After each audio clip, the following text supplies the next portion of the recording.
All right. Let's talk sprint car racing. Are you kidding me? It is that time. Aaron, Erin, and Steve Post, Wing Nation. Aaron, it is time to talk sprint car racing. It is. I mean, that, month and a half we don't, seems like a really long time.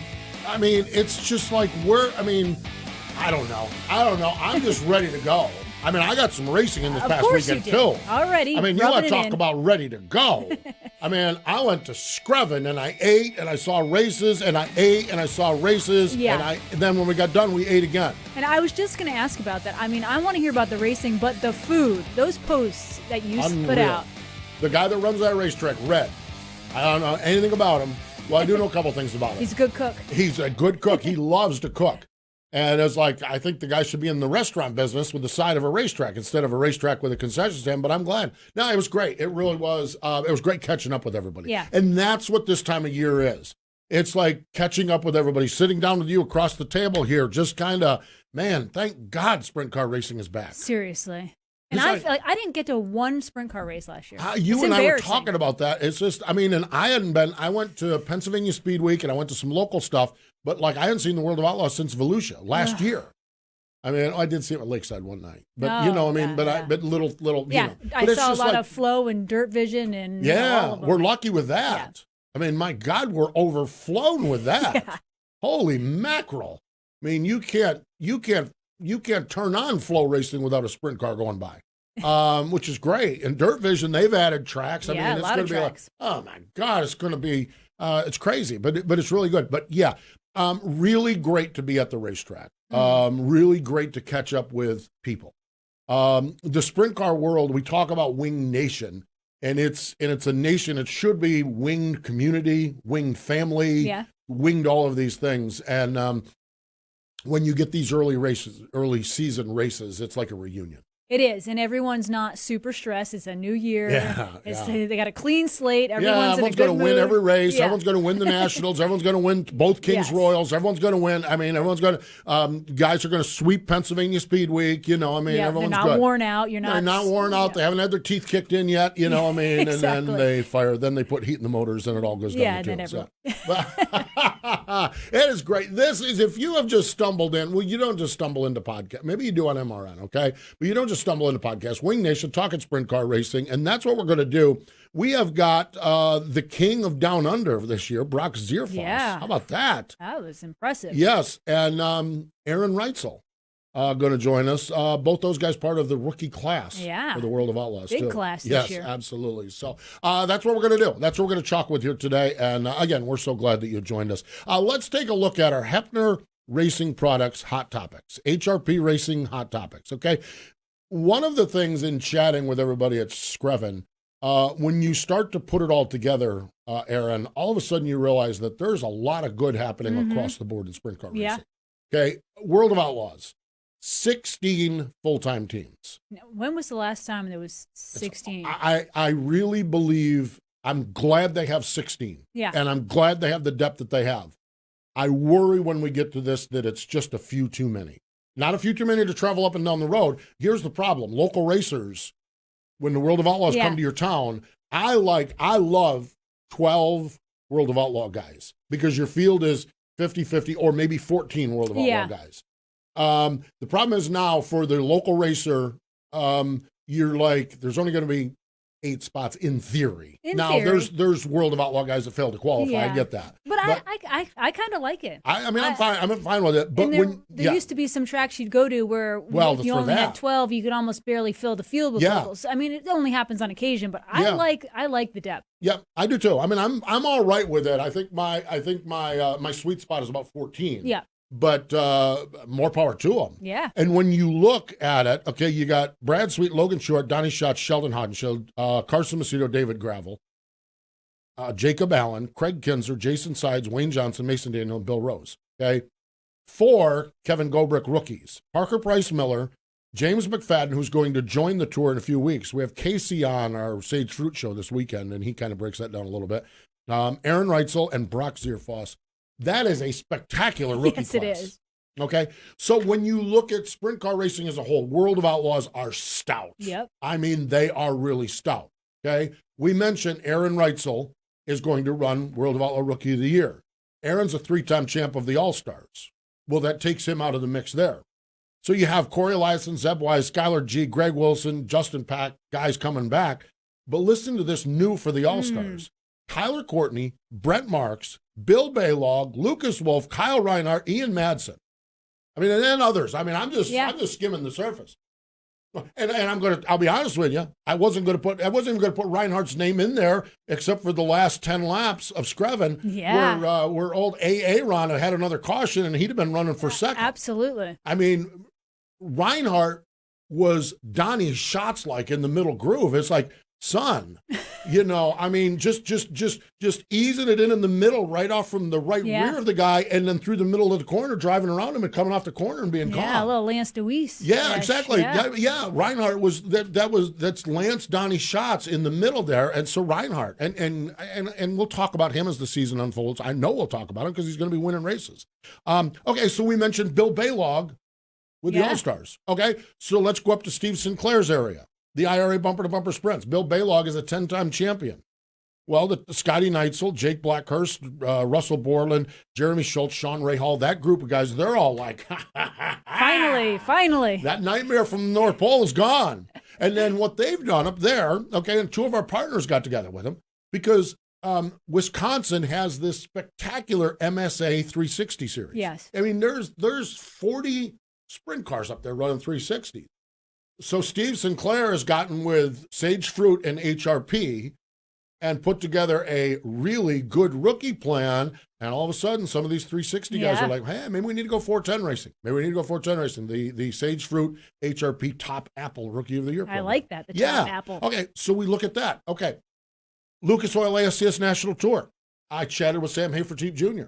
You know Sam. I'm going to try to go 410 racing, likely default back to 360s. If he defaults back to 360s this year, he's going to have to spend a lot of money because he sold it all. That'll get you to do it full time. Yes. Okay, so Sam's going to be fun. Man, Sam was fast. Yeah, he was. Both nights. Sam's going to be a handful this year in some of these 410 races. But you look at the ASCS National Tour. Sam has won the last 5 championships. Yeah. Okay, so out with Sam. So Crockett, Scott Boguski, Blake Hahn, Jordan Mallett, Matt Covington, these guys are like, ha, ha, ha. Man, we're all fired up, and then who knows how many of these regional racers come in and run. Yeah. So you've got that doing. They're celebrating their 30th anniversary. Okay, so there's your touring side of it. Central Pennsylvania. Why don't we just throw Kerry Madsen and Tim Schaefer in the middle of Central Pennsylvania? I like it. Seriously. I mean, Schaefer in the Hefner car and Kerry in the Barshinger car. Yeah. Okay, well, let's go out west. California. Just the Knoxville champions going to California. Austin McCarl's going out there to run with Tommy Tarleton. Yeah. I mean, we are in for the whole thing with this hot topic is growing stronger. And everything seems to be growing stronger. And you're going to have a lot of new champions because the past champions are gone. Yeah, absolutely. And it's just, to me, it's like, my God, good Lord. I can't wait. We just need this, we've got the All-Stars are already racing, World of Outlaws. And in a couple of weeks, ASCS gets going. Man, I just can't wait to see how this unfolds and where everyone situates in. Yeah. With the World of Outlaws, let's go back to that, okay? You got Brad, Logan, Donnie, Sheldon, David Gravel, Carson Macedo, okay? They're probably the 6 top guys. Yeah. Okay, where does Erin fit in? And where does Jacob Allen fit in? Because Jacob Allen's not going to sit there 7th. Yeah.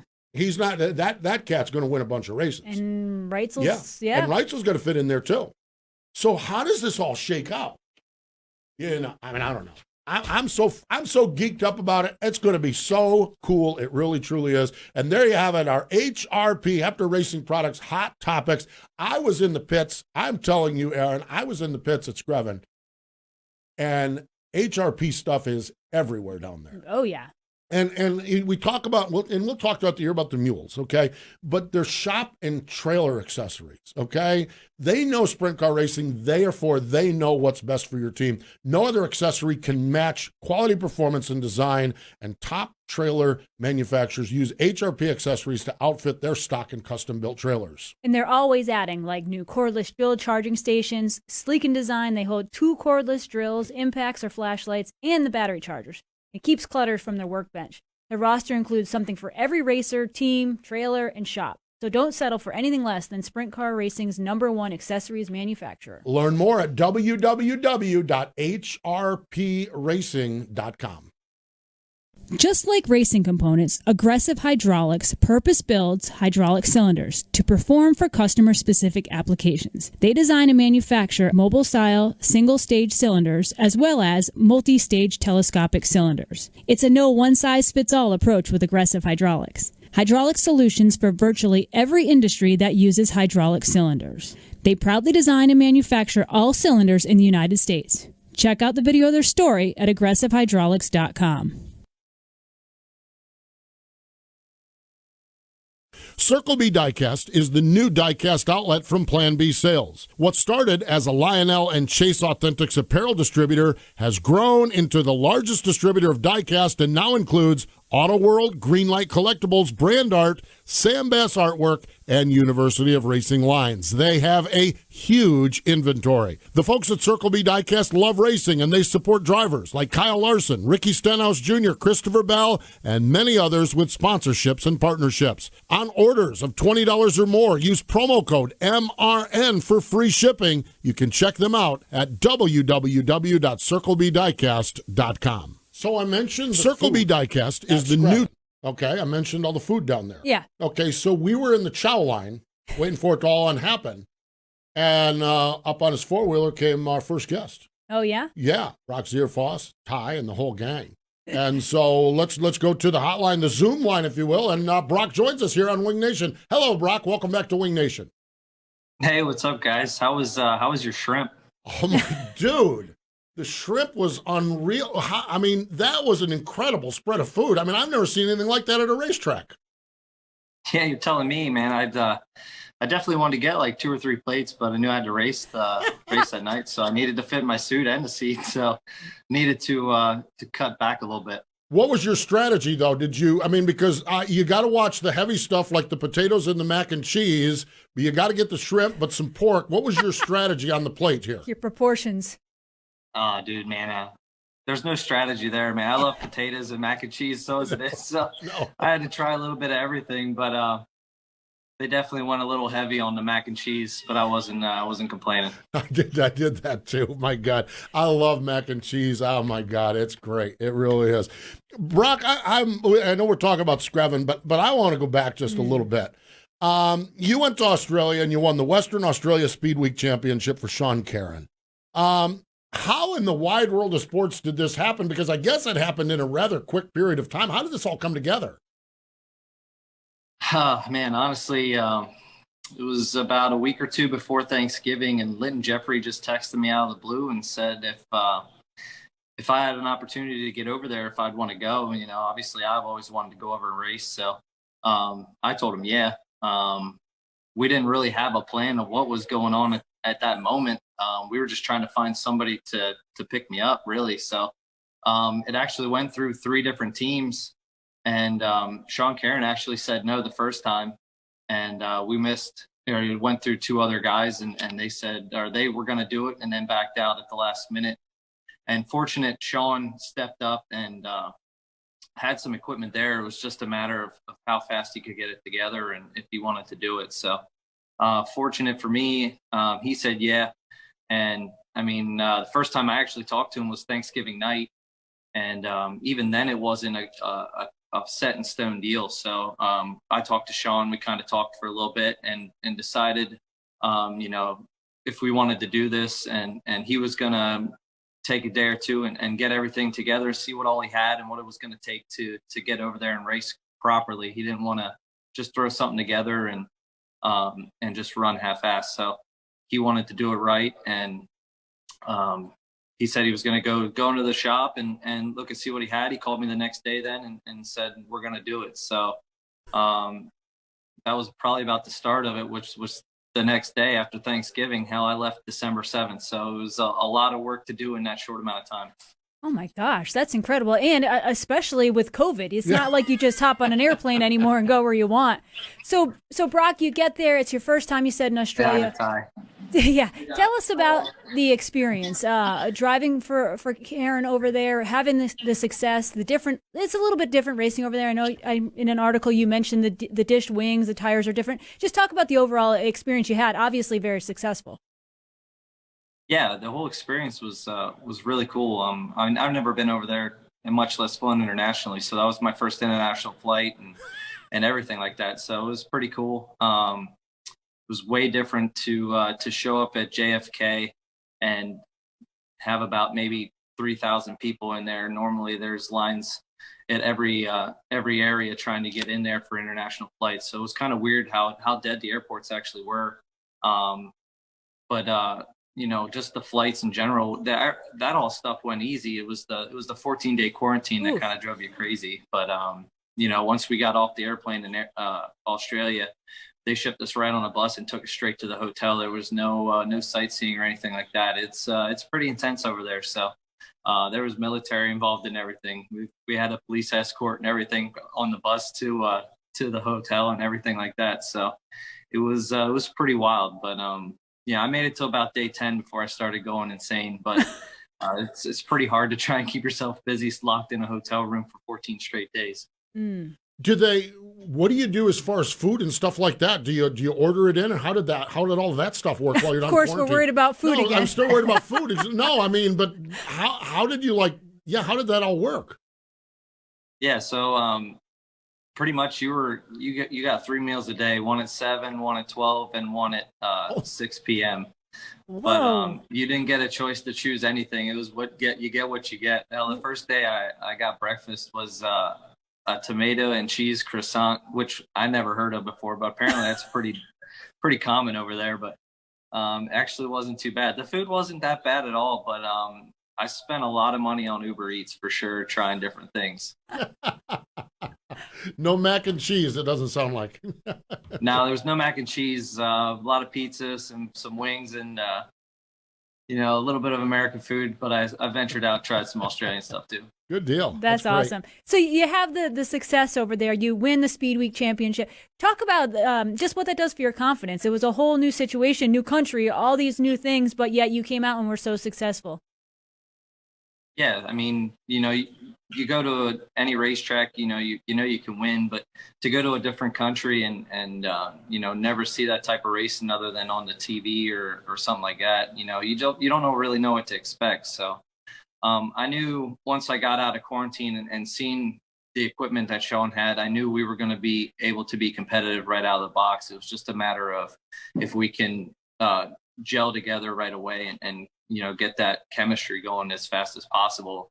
We didn't have that many races, so we needed to get going as quick as possible. But Sean did a really good job of preparing the cars, and we talked about things, you know, that we could do on a race car that I do it back at home to kind of get myself more comfortable right off the bat. So that really worked out in our favor pretty good. And yeah, I mean, it's just you go to a different country and you see the type of racing, but you don't race with them people, so you have to adapt really quick. But you know, my race car was really, really good, and Sean and Brenton and everybody involved there, they prepared the car, you know, each and every night to the best that it could have been, and it showed. So you go there, you're 6 for 6 with podiums, okay, you're 3 of 6 with wins, and you take the championship. What was the Australian crowd like? Did they like it? Did they boo you? How did that go? No, I think we made a good impression on the fans over there.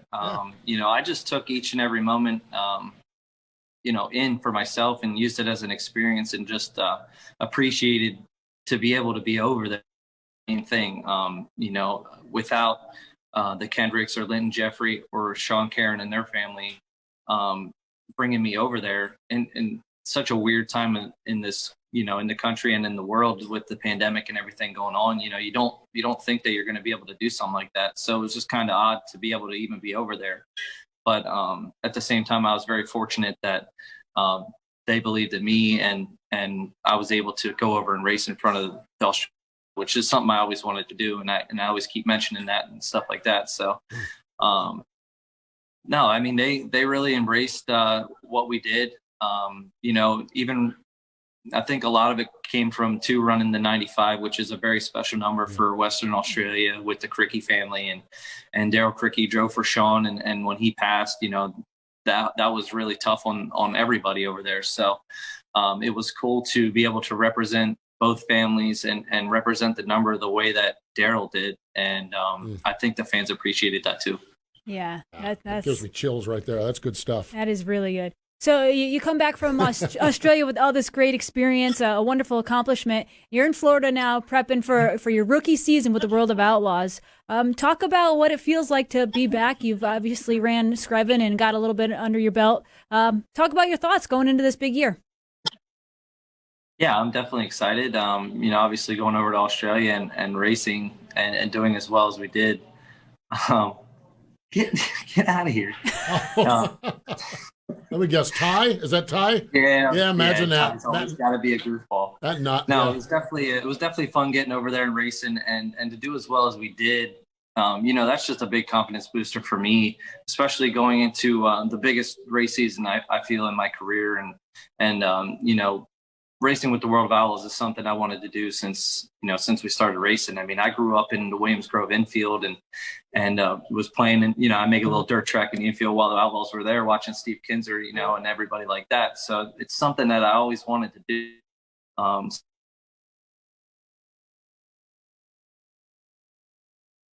Like the sponsors behind us that support our vision and are behind us 110% to get us to this point too. That's just very special to all of us. And, it's just one big family here with this little family team that we got. And we built a really good program and we brought two great guys along with Shane and Ty. And it's just, I'm really excited to get going. I've always wanted to do this.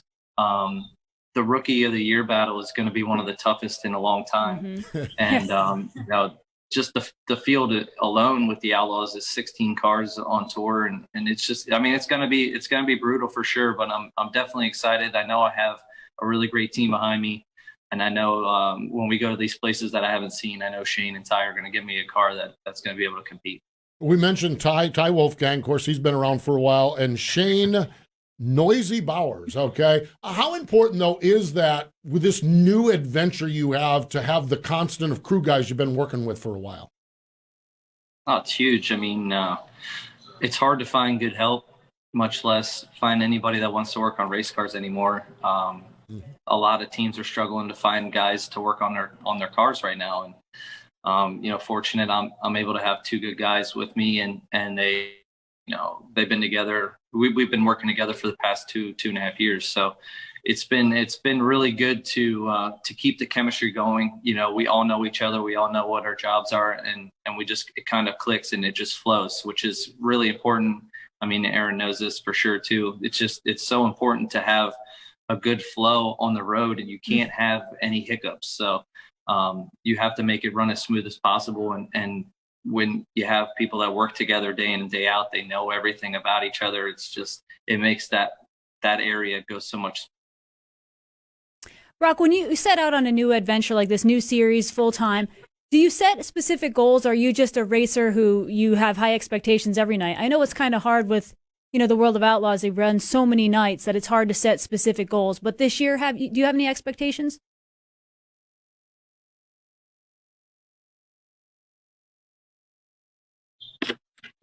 Oh. All right. There we go. You hear us? We're back. Yeah, we're back. Yep.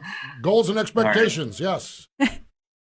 Expectations. I don't know. I'm pretty hard on myself. I know what I'm capable of doing and I expect to succeed the best of my ability. But I don't know. It's a new series. It's a tough series. And to go on the Outlaws and expect to win 10 races. That's kind of far-fetched in between, especially when you haven't seen 3/4 of the racetracks. You sit back and actually look at some of the stats of the guys that are running. They've been racing on the Outlaw Tour longer than I've been alive, some of them, and not longer than I've been racing. So it's just what makes the Outlaws the best of the best. They have so much experience and they're just tough. It's brutal out there, but I expect to at least win one race. I know we're capable of winning at least one, if not more. But it's just going to be a consistency, I feel, for us to just get rolling. And once we get going and the good finishes start coming through, I think we're going to be able to click some wins off. And like I said, with Shane and Ty behind me and everybody that's involved with our sponsors, and that it's just it's not a matter of when, it's just, or if, it's a matter of when. And we just have to keep our heads down and keep working forward towards it. No doubt. And I am perfectly comfortable you will.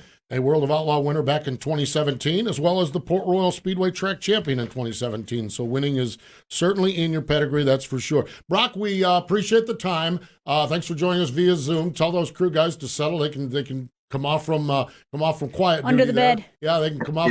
Yeah. And we wish you the best. We'll be following along this week and wish you the best on it. Yeah, no worries. The reason we kind of cut out there, Ty was in here taking up all the Wi-Fi, so we had to shut her down a little bit. Man, I'll tell you what, taking all the Wi-Fi, he's got a mouth on him that just goes all the time. Ty does. Okay. Yeah, he doesn't know when to shut up. So, and then he takes all the Wi-Fi too. I was waiting for him to pop over your shoulder in the background there. There he is. I can hear what you guys are saying, Steve. Well, that's all right, man. That's all right. I want that. I don't want to talk behind your back. I'd rather talk to your face and tell you you're a nut. So it's all good. I mean, the feeling's mutual. We're on the same page. Yeah, there we go.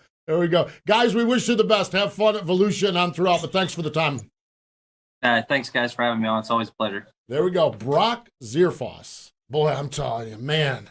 Like I said, we were in the chow line. God, what a bunch of cut-ups. They're just good human beings. I mean, and oh God, I'm so excited for it. Great to start a year with a group like that. Well, you've got to. We talked about the camaraderie. Could you imagine doing that with people you don't like? No, thank goodness I liked my crew when I did it, because you're No, seriously, yeah. But you think about that. Yeah, you think about that. Yeah. That's a really, really tough deal. Oh my gosh. Hey, we appreciate Brock Zirfoss. That was really cool of him chatting with us. Sage Fruit has been a longtime supporter of sprint car racing, sprint car fans, and us here at Wing Nation. What they pride themselves on most is providing shoppers with the highest quality, best tasting apples, pears, and cherries available. Go to sagefruit.com and make sure you ask your local grocer for Sage Fruit. Circle B Diecast is the new diecast outlet from Plan B Sales. What started as Lionel and Chase Authentics apparel distributor has grown into the largest distributor of diecast and now includes Auto World Greenlight Collectibles, Brand Art, Sam Bass Artwork, and University of Racing lines. They have a huge inventory. The folks at Circle B Diecast love racing and support drivers like Kyle Larson, Ricky Stenhouse Jr., Christopher Bell, and many others with sponsorships and partnerships. And on orders over $20, use promo code MRN for free shipping. Check them out, circlebdiecast.com. Saturday night, the All-Stars were racing at Screven. Mm-hmm. And you were in the food line. But I got out of the food line. I got out of the food line to watch this thing unfold.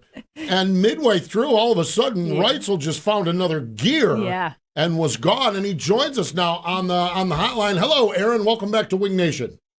Hey, guys. Good to be back. Great to chat with you. Okay, so I'm watching something back in the pack. We have a restart. And I'm watching something back in the pack, and I look up, and you're driving by Sheldon, okay? And it's like, so what? Tell us a little bit about how that race unfolded, and getting the upper hand in the mid portion, like you were able to do.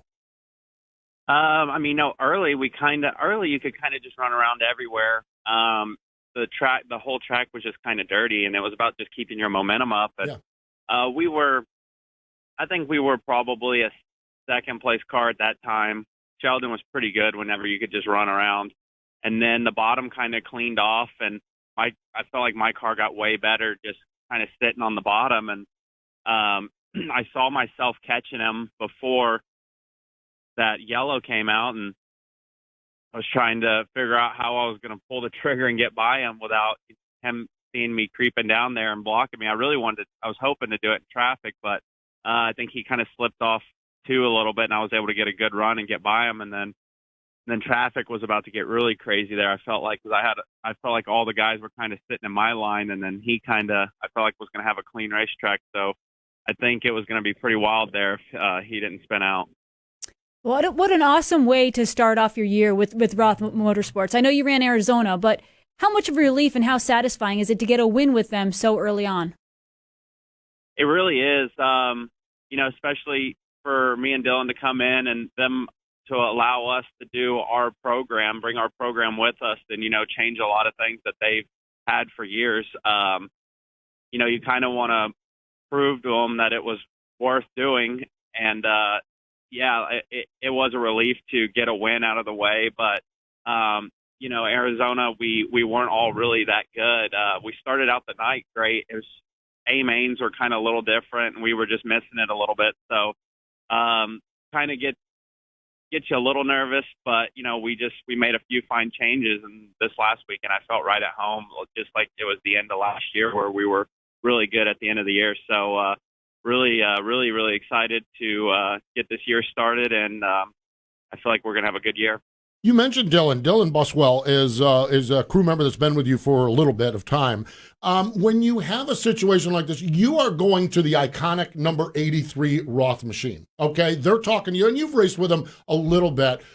But how does that work where you're like, not only do I want to drive your race car, but I really like to bring some of my stuff and my guy. How did that conversation, maybe not all the details, but how does something like that work out?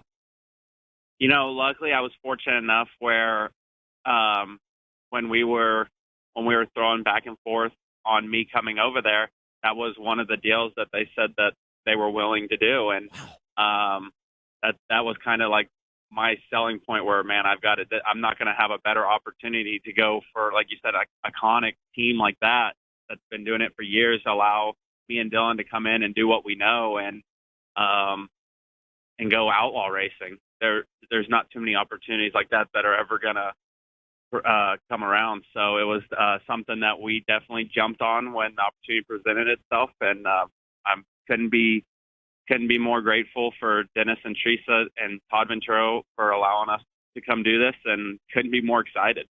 Aaron, when you say you and Dylan brought your package, and you don't have to be specific or your program, is that like chassis, motor, shocks, everything, or is it just some specifics that you really wanted to take along? It was chassis, wings, shocks, wheel offsets. Wow. A bunch of different things, but the only thing we really didn't change was motors. I felt like they have a really good engine package, and after the first few nights, I was really comfortable with how the motors run, and they are drivable. So I felt like that wasn't going to be an issue at all. Okay, you're a renowned championship-winning sprint car driver. Aaron's a World of Outlaw winner. You talk about engines and handling, and are there significant, and I've never done any of it, okay, the reason I'm asking is I'm like the idiot in the room here with you two. Is there a difference, like how big of a difference is there between different engines in general? There's massive difference. Some you can get a motor that'll qualify great, but as soon as you have to start getting out of the gas, it could be like a two-stroke dirt bike. It just has a power band and then, blows the tires off. Or, you could lift and it just doesn't throttle well, where it kind of, you might lift a quarter, but it acts like you lifted 3/4. So it's crazy, the importance of really these motors what's crazy is these motors are all about qualifying, but then what can you do after qualifying to kill power and make them drivable? Mm-hmm. Yeah, that makes sense. Yeah. So, Aaron, are they still based in California? Are they still Fresno? So they have a shop and a team house in Brownsburg, and we could have built cars out there, but me and Dylan decided to go to Fresno because they have out there. They got lathe, mill, welder, shears, brakes, all the key things that we like to use when we're building our cars. So. I felt like we built some really nice cars this year. That Todd and everyone out there seemed pretty proud of what we built. So we're pretty proud of what we've put together, and we're excited to do our first year in the Outlaw Tour. Both of us, it's both of our first years together, so it should be pretty fun. Two-part question, and it's all about this Roth experience, okay? You walk in and you see all of this machinery, which has got to have you and Dylan just totally geeked out because, it's not just a snap-on toolbox that they rolled in the corner. They've got all the machinery. And then probably somewhere out there, there's some trophies and banners and plaques and things like that. that has got to be a neat moment for a young race car driver that is always wanted to do this, to have the history and the equipment needed to do what you're getting ready to do. Yeah, and Lazowski's Knoxville National winning cars there. Oh, geez. So, there's definitely a lot of history there. There's a lot of they've had a lot of great moments in their 26 or 25, however many years they've been doing it, and yeah, hopefully we can add some more to it. Wow, they sure have had a ton of success. We just talked to one of your Rookie of the Year competitors, Brock Zirfoss, and I asked him this same question. Do you have any expectations or goals set for your rookie year? My goal, personal goal, is I'd like to win 3 races at least and be in the hunt for the top 5 in points at the end of the year. I feel like if we can win 3 races and we run 5th in points, I felt like the year would be a really, really successful year. To follow up on that, there are 6 or 7 World of Outlaw teams based on last year. We don't know who's going to even step up, maybe more. There are 6 or 7 teams that are just a bear, and 5th would be a major accomplishment to seed into the middle of that mix.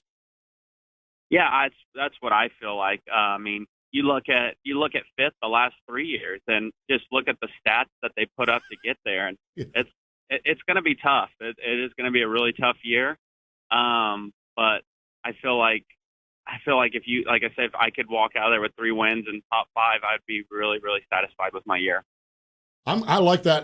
Yeah. I think, okay, I'm going, you get more wins, and you the 5th is probably about where you slide in. That's my thoughts. Cause that you're right. I mean, it is so tough. And, but you're a gasser. You're going to win some races. I mean, you're going to win some. You're going to win more than that. Come on. Final question for you here. You talked about going to California and working out there. The off season was weird, and it was so strange because we talked to the one guy, Brock Zirfoss, who went to Australia. But what was the off season like as a race car driver? I mean, did you hang out with the kids at Shelby's? What was the off season like? It was a little different for me. Sure. Not being at the shop the whole time. I think I spent probably 3 weeks out in California helping. I did spend quite a bit of time at home. We bought our first house, so there was a lot to do there. That was a process. I don't plan on moving for quite a while, I can tell you that.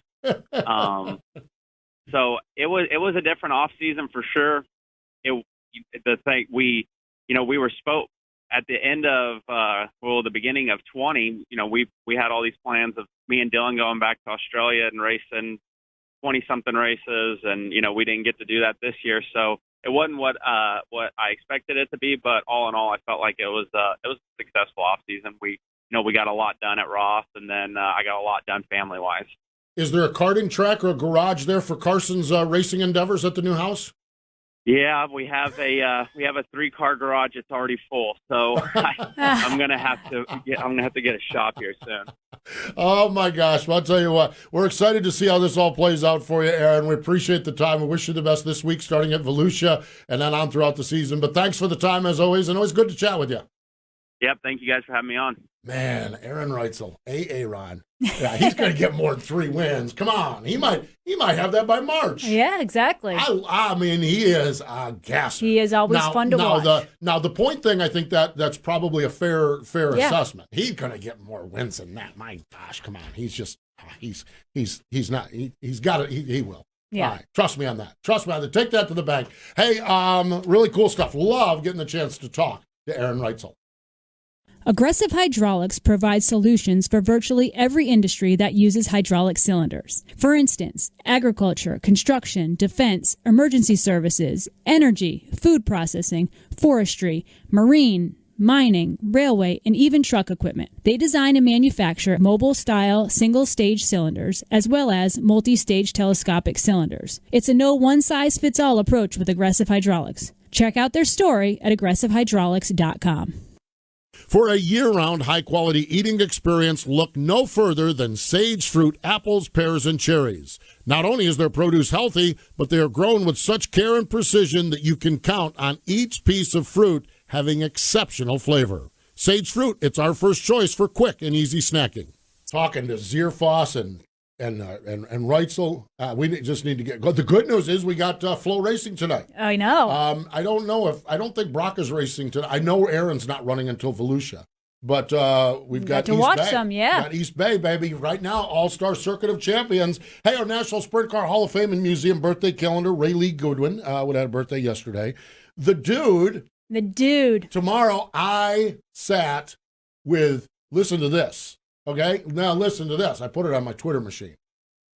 After the feed, when you're normally in nap time, I look over and Danny Lasowski and Ken Schrader are sitting together. There's a duo. I'm like, I'm not going to butt myself in. I walked by and Schrader said, "Hey, Steve, how are you?" Well, then I'm in. I sat down. Story time. We need to, if we do like a Hall of Fame story time again, Schrader and Danny Lasowski, because I'm telling you, laugh. Oh my God, dying. Oh yeah, dying. Because one of them will tell a story, and the other one of them's lying. You don't know which one's lying. You don't know which one's telling the story. And every story starts with true story here. And then it's a true story. The other one's just mocking them. That was great stuff. Danny Lasowski. So happy birthday, dude. Great hanging out, by the way. Ted Johnson later this week would have had a birthday. Mike Arthur, Speedy Helm, Larry Sullivan. Listen to this today. 1993 inductee Ira Hall, born in 1892 on this day in Martinsville, Illinois. He did not start racing until he was 30 years old. They called him Pops, okay? When he started, he went wide open. 687 starts. There's rumors of up to 100 wins in one season. Wow. Now, he barnstormed, okay? And when a lot of the gauge of a racer back then was earned money, I don't know if it's podium or top 5. Yeah. 687 starts, he earned money in 585 of them. So he did good. Pretty good stuff. Then he retired from driving. This is before World War II. He retired. He was a sheriff in the county there where he lived in Terre Haute. He was in that county sheriff for 6 years. Listen to this, though. 59 broken bones, gosh. But lived to be 95 years old before passing in 1997. That's like Evel Knievel stats. Yeah, it's like, which ones did you not break? Or which bone did you break the most times? Oh, my gosh. And lived to be 95 years old. And that is an inductee into the Sprint Car Hall of Fame and Museum, turn number 2 at Knoxville, and they have their Z51 Corvette sweepstakes going on. Okay, this is an Elkhart Lake Blue metallic LT3 Corvette. The drawing is August 14th, right before the Knoxville Nationals, but Erin, they have a sweetheart deal. They sure do. Between now and Valentine's Day, February 14th, is when you can get the sweetheart deal. Yep, yes. Sweetheart deal. So you use promo code HEART25 and you get 25% off. More tickets. More tickets. Wow. Yep. Awesome. Eligible for drawings, $1,000 in gift certificates to Elker's Corvette. Yeah. Wow. Win a Z51 Corvette.com. You can go to Sprint Car Hall of Fame and find them there. Very cool. It's good stuff. Awesome stuff. Man, oh man, I am so geeked up. Let's get Flow Racing fired up. Pop some popcorn. Get the beer cold. We're racing tonight. We're racing tomorrow night. We're racing the next night. We're racing Friday night, Saturday night, Sunday night. Woo-hoo! Man, I'm telling you what, I am pumped up. Oh, my gosh, this is going to be great. Wing Nation apparel is available at www.wingnation.com. That's wingnation.com. You can follow us on all of our social media channels. On Twitter, there is a poll question right now on our Twitter. Which driver will win the Rookie of the Year? Oh, I think I already voted. Exactly. Twitter, Facebook, our page there, YouTube page. It is fun. Coming up on our podcast on Thursday, Rico Abreu and Jason Sides together. Oh, my gosh. And Casey Kane joins us on our Wing Nation TV program presented by Sage Fruit. Thanks to Aaron and to Brock Zirfoss for joining us here on Wing Nation.